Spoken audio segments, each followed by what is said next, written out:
When I first started this channel, I envisioned it would be about how I'm using my gifts to make this world a better place. But as I walk this journey called life, I realize I have so much more work to do. I moved to the beachside where I'd always dreamed of living, but was quickly brought back to the reality of dissatisfaction. I've been plagued with dissatisfaction all of my life. So when it struck me while living the dream, I was dismayed, but not at all surprised.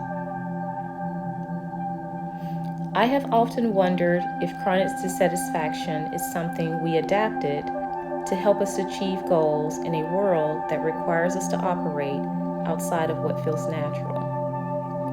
I want to inspire women to live their lives free of constraint.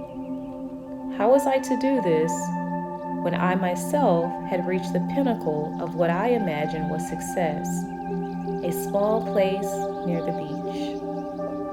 I longed to be back in the Blue Ridge Mountains or Mount St. Helens as well. I miss hunting mushrooms, soaking in the hot springs, and the sweet aroma of Mount Rainier. How could this be?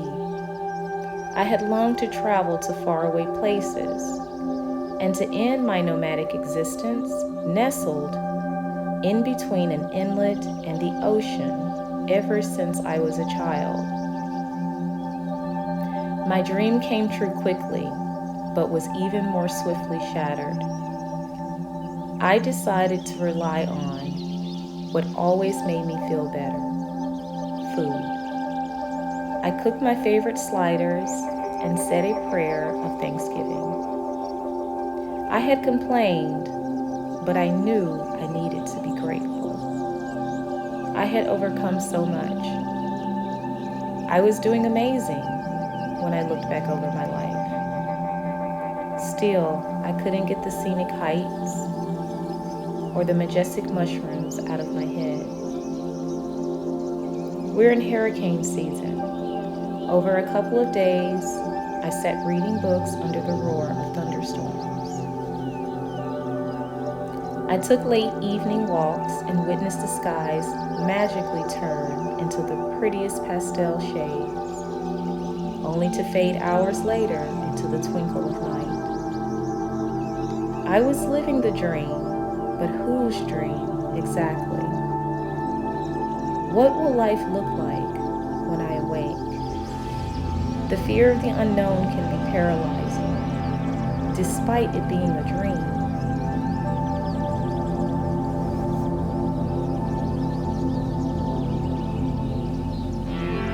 I was leaving my house after being inside for more days than I could reconcile. As I stepped out of my little oasis, I glanced down, and there she was, the paracel mushroom, sitting right outside of my front door, there to remind me that where I am is truly where I was always meant to be. There is no need to chase dreams or to run from fear. Whatever was meant for me